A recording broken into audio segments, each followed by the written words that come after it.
안녕하세요. 결혼 1년 만에 이혼한 30대 여성입니다. 결혼 1년 만에 이혼한 게 무슨 자랑이라고 이렇게 사연까지 보냈냐 하실 텐데, 저라고 좋아서 보낸 게 아니에요. 솔직히 아직도 정말 친한 친구 몇 명한테를 제외하곤 이혼했단 말도 못 꺼냈으니까요. 그리고 그나마 제가 이혼한 걸 아는 친구들도 제가 어쩌다 1년 만에 이혼을 한 건지는 모릅니다.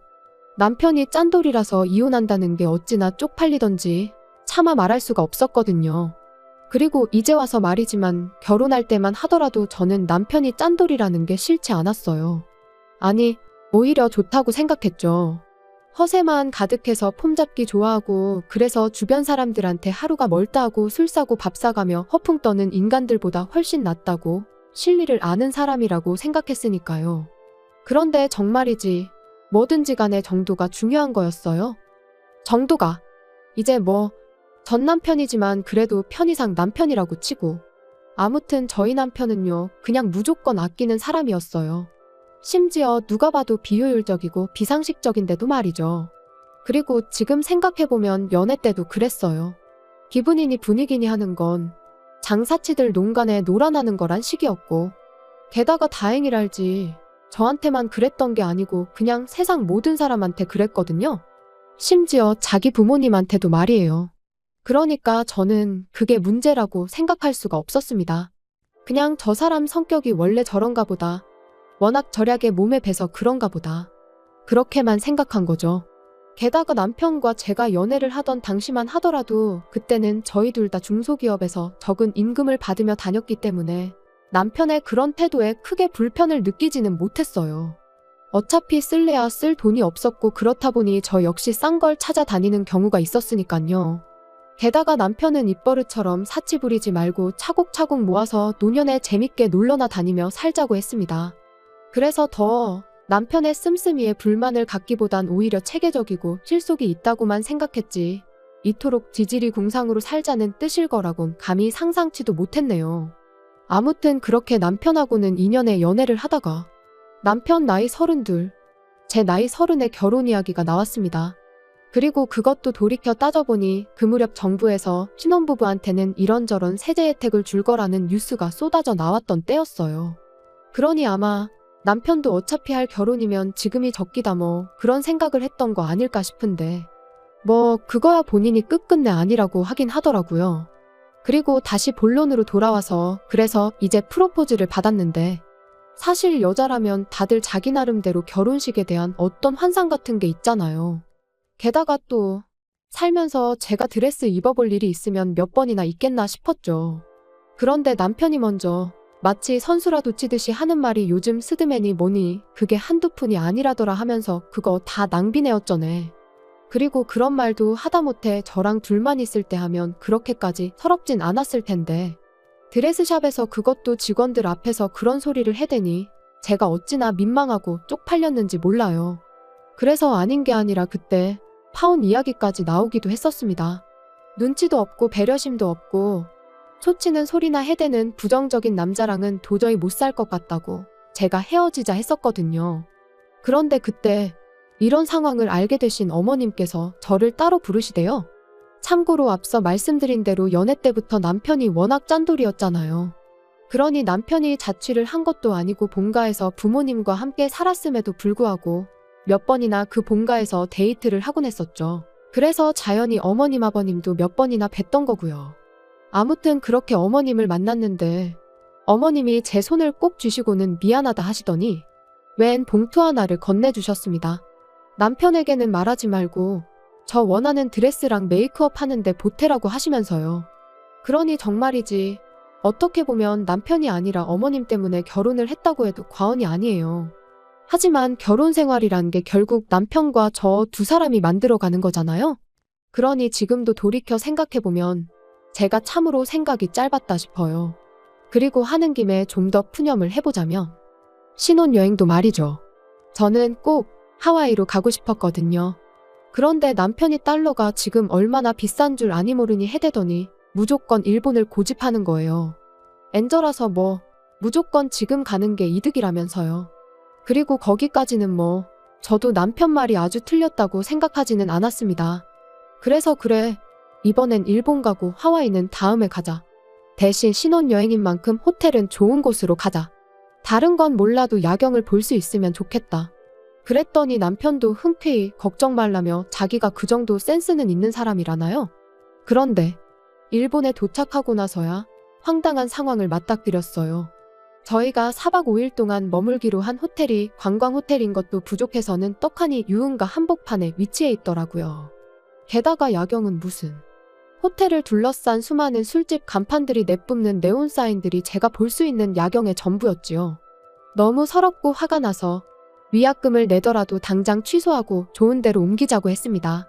그랬더니 남편은 저를 달래거나 제 화를 가라앉히기 위해 노력을 하기는커녕 위약금을 내고 싶으면 제 돈으로 내라는 소리만 해댈 뿐이었어요. 그리고는 하루 종일 관광하고 다니면 호텔 와서는 자기 바쁠 텐데 그러면 침대만 푹신푹신 좋으면 됐지 뭐가 문제냐면서 저더러 까탈스럽게 굴지 말라나요? 진짜 신혼여행이고 나발이고 당장이라도 짐 싸서 그냥 집에 가고 싶은 심정이었습니다. 하지만 그때만 하더라도 솔직히 차마 용기가 나질 않았어요. 당장 친정부모님한테는 뭐라 말씀을 드리나 그런 생각도 들고 친정부모님은 제 부모님이시니 이해해 주신다 치더라도 친정부모님의 친인척분들부터 시작해서 제 주변 사람들은 도대체 무슨 생각을 할지 거기까지 생각이 미치니 결국 제가 할 수 있는 건 남편한테 어떻게 이럴 수 있냐고 원망을 토해내고 속상한 마음을 토로하는 것뿐이었죠. 그리고 그렇게 결국 저는 저대로 남편은 남편대로 기분이 상해서는 말 그대로 신혼여행을 망치게 된 거죠. 그리고 지금 생각해보면 그때부터 이미 남편에게 조금씩 정이 떨어지기 시작했던 것 같습니다. 그때부터 남편이 돈돈 할 때마다 뭐랄까 화가 나고 사람이 날카로워지는 게 한마디로 신경이 곤두서는 기분이었거든요. 그러다 한편 결혼한 지 반년이 지나가던 무렵 제가 회사를 나와 아주 작게나마 제 사업을 시작하게 됐어요. 그런데 사무실 하나 얻은 것도 아니고 정말 온라인으로 작게 시작을 했는데도 이래저래 어쩔 수 없이 발생하는 비용들이 있는 거예요. 일이랑 관련된 사람들도 만나야 했고요. 그런데 이걸 가지고 남편이 태클을 걸기 시작했습니다. 돈을 벌기도 전에 써제끼는데 재미가 들렸다면서 저를 마치 사업가라는 타이틀에 취해서는 여기저기 돈이나 펑펑 쓰고 다니는 여자 취급을 하더라니까요. 참고로 사업을 시작할 때부터 운영하는 내내 남편한테서 이런 한 푼 받았어 본 적이 없어요. 전부 다 제가 직장 생활에서 벌은 돈으로 충당했고 부족한 건 대출받아 썼거든요. 생활비는 연애할 때와 마찬가지로 남편과 정말 칼같이 나눠서는 반반 부담을 했고요. 그런데 남편이 그렇게 잔소리를 해대니 남편 말 맞다나 그게 피가 되고 살이 되긴커녕 제 귀에는 마치 굳은 살처럼 박혀서는 나중엔 뭐라건 간에 넌 떠들어라 난 안 들린다 그렇게 되더라니까요. 사실 남편이 돈 앞에서 절절매게 된 데에는 나름의 사연이 있긴 했어요. 제가 다 줄줄이 말하진 못했지만 사실 결혼하고 이후로 남편하고 번번이 돈 문제로 부딪히곤 했는데 그걸 알게 되신 어머님께서 말씀해 주시길 실은 남편이 어렸을 땐 시댁 형편이 지금보다도 훨씬 안 좋았었답니다. 그리고 그런 상황에서 어머님은 어린 아들에게도 뭐가 됐건 간에 아껴 쓰길 가르치셨는데 문제는 형편이 나아진 이후에도 남편의 태도는 달라지지 않더랍니다. 언제 또 힘든 나날이 찾아올지 모르니 매일같이 대비를 해야 한다면서요. 그리고 어머님 아버님은 어쨌든 남편이 그렇게 된 게 당신들 때문이라고 생각하고 계셨기 때문인지 그런 남편을 말리지도 어쩌지도 못하셨던 거죠. 그런데 저로서는 연애할 때는 그나마 일주일에 한두 번 만나서 데이트할 때나 보던 모습을 이제 하루가 멀다 하고 지켜봐야 했으니 말 그대로 스트레스가 이만저만이 아닌 게 저 인간을 내가 평생 감당할 수 있을까 싶더라고요. 그리고 그런 남편에게 결국 두 손 두 발 다 들게 된 일이 있었으니 친정어머니가 저희 집에 오셨던 날이었어요. 아무래도 제가 사업을 시작하고 바빠지자 제가 집안일에 좀 소홀해질 수밖에 없었는데 저는 이 부분 같은 경우도 솔직히 남편이나 저나 하는 일이 달라서 그렇지 어쨌든 맞벌이를 하고 있던 거잖아요. 그러니 집안일도 무조건 제가 할 일이라고만 볼 수는 없다고 생각했고 그러니 집안일이 밀리는 것도 전적으로 제 책임이라고만 생각하지는 않았거든요. 그런데 저희 어머니께선 그래도 아내인 제가 너무 손을 놓고 있는 거 아닌가 싶으셨는지 저를 도와주신다고 반찬 몇 가지를 해오셨더라고요. 그래서 제가 감사한 마음에 얼마라도 드리려고 했는데 어머니께서 버럭 화를 내시며 친정엄마가 딸한테 이 정도도 못 해주냐 하시더니 그냥 나가서 커피나 한잔 하자시대요. 그래서 어머니를 모시고 동네에서 핫하다는 카페에 갔습니다. 그리고 커피를 마시다 보니 가꾸어진 빵들이 나오고 있길래 집에 가서 드시라고 빵도 좀 사드렸지요. 그런데 그날 저녁 퇴근한 남편이 냉장고를 열어보더니 무슨 반찬이 이렇게 많냐면서 투덜투덜 이걸 다 제때 못 먹으면 돈 낭비니 어쩌니 잔소리를 해대는 게 아니겠어요? 그래서 제가 아니 그냥 기분 좋게 좀 먹으면 안 되냐? 왜 먹기도 전에 괜히 그런 소리를 해서는 사람 기분 나쁘게 하냐 하곤 받아쳤습니다. 그리고는 우리 엄마가 해다 주신 거니까 당신이 안 먹어도 내가 다 먹을 거니 걱정 말라 했죠. 그랬더니 남편도 이제 마땅히 할 말이 없었는지 입술만 삐죽거리더니 이내 식탁 위에 있는 빵을 보고는 저건 또 다 뭐냐고 묻더라고요. 그래서 어머니가 반찬도 많이 해다 주셨고 그래서 빵 좀 사드리면서 우리 먹을 것도 좀 샀다 했더니 순식간에 얼굴빛이 달라져서는 얼마치나 사드렸냐는 거예요. 그래서 저도 솔직히 왜 묻는지 그 의도가 뻔히 보였으니까 싸우기도 싫고 해서 금액을 속였습니다. 3만 원치 산 걸 10,000원어치만 사드렸다고요. 여담이지만 제대로 말했으면 100% 부부싸움감이었어요. 일전에도 이와 비슷한 일이 몇 번이나 있었거든요. 그리고 저는 그 정도 했으면 남편이 그냥 넘어갈 줄 알았는데 어이가 없게도 남편이 빵을 담아온 쇼핑백에 있던 전화번호로 전화를 걸어서는 저랑 저희 어머니가 다녀간 시간대를 얘기하며 얼마치나 샀는지 확인해달라고 하는 게 아니겠어요? 기가 막힌 건 물론이고 동시에 어찌나 쪽팔리던지. 그리고 당연히 카페에선 저희 상황을 알 턱이 없었으니 고지곳대로 말을 해줬고 말 그대로 난리가 난 거죠. 부부간에는 신뢰가 가장 중요한 법인데 제가 거짓말을 했다는 게 자기는 용납이 안 된다면서요. 그래서 저도 처음엔 미안하다고 했어요. 나쁜 의도가 있었던 건 아닌데 일전에도 이런 문제로 다툰 적도 있고 하니 나도 모르게 줄여서 말하게 됐다고 솔직하게 털어놓기도 했고요. 하지만 남편은 계속해서 그래도 거짓말을 한 건 용납이 안 되네 어쩌네 해대더니 결국은 돌고 돌아 또다시 제 씀씀이를 트집 잡기 시작했습니다. 그리고 만약 거기까지만 했더라면 저도 뭐 그런 이유로 하루 이틀 싸운 것도 아니고 그러니 그냥 평소처럼 너는 짓거려라 난 안 듣는다 하고 넘겼을지도 몰라요. 그런데 남편은 그걸로도 부족해서 급기야는 저희 친정어머니까지 걸고 넘어지대요. 누가 저딴 반찬은 해달랬다고 당신 멋대로 해오셔서는 자식한테 빵을 3만 원치나 받아가시냐면서 말이죠. 그리고 그 말을 들으니 그땐 저도 눈에 더는 뵈는 게 없었습니다. 막말로 친정어머니가 해주신 반찬을 3만 원치 빵하고 비교한다는 것도 무척 빈정이 상했는데 마치 저희 어머니가 저희 등에 빨대라도 꽂았다는 듯이 말을 하는 게 기가 막혔으니까요. 게다가 빵값은 제가 제 돈으로 냈지 남편 돈은 이런 한 푼 쓰지도 않았는데 왜 저렇게 생난리를 치는지 납득할 수가 없었죠. 그래서 남편더러 치졸하고 쪼잔한 인간이라고 그러니까 네 주변엔 사람도 없고 승진도 못하는 거라고 쏘아붙였습니다.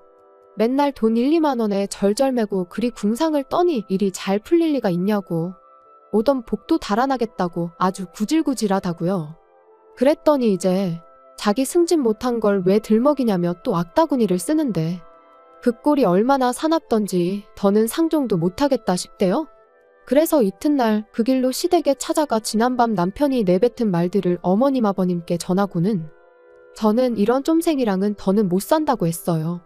그랬더니 결국 팔은 안으로 굽는다고 어머님께서 그래도 남편이 결국엔 다 저랑 잘 살아보려고 자기 나름의 방식으로 애를 쓰는 거라며 저더러 너무 나쁘게만 생각하지 말라나요? 그리고는 어머님이 뭐 따끔하게 혼을 내주시겠다는데 제가 남편이랑 이런 일로 부딪힐 때마다 어머님한테 하소연을 해가며 살아야 한다 생각하니 그것도 막막한 게 어차피 헤어질 거면 한 살이라도 젊을 때 헤어지는 게 낫겠다 싶었습니다. 그래서 그 길로 남편한테 짐 챙겨서 나가라고 했어요. 어차피 월세니까 네가 안 나가면 내가 나갈 거고 그럼 너 혼자 월세 다 내고 살아야 한다면서요. 그랬더니 이 쫌생이 남편이 말로는 헤어지기 싫다면서도 짐 싸서 나가더라고요. 솔직히 어떻게든 저랑 살아보겠다고 바라기라도 하던가 아니면 저한테 매달리기라도 했다면 저도 흔들렸을지도 모르는데 끝까지 남편답게 행동해주니 저도 뭐 흔들리고 말고 할 것도 없이 쉽게 마음을 정리할 수 있었습니다. 그런데 이런 이야기를 주변 사람들한테 다 하자니 너무 길고, 그렇다고 앞뒤 다 잘라먹고 빵값 3만 원 때문에 이혼했다 하자니 그건 너무 쪽팔리고, 그래서 이래저래 말은 못한 채 이혼녀로 지내고 있네요.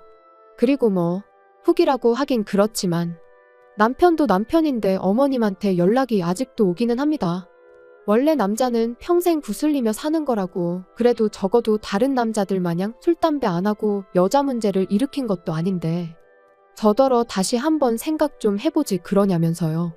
아마 어머님이 보시기에도 그나마 전화되니까 자기 아들이랑 살았다 싶으시니 저를 붙잡으시는 거겠지요? 물론 저는 조금도 흔들리지 않고 있습니다. 오히려 그런 연락이 올 때마다 그때 헤어지길 정말로 잘했다는 확신만 들어요. 이제 제가 식구든 친구들이든 만나면 누구 눈치 볼 거 없이 기분 좋게 밥도 한번 살 수 있고 보고 싶은 공연도 이따금씩 보러 다니고 자유롭게 사는 지금이 너무 행복하니까요.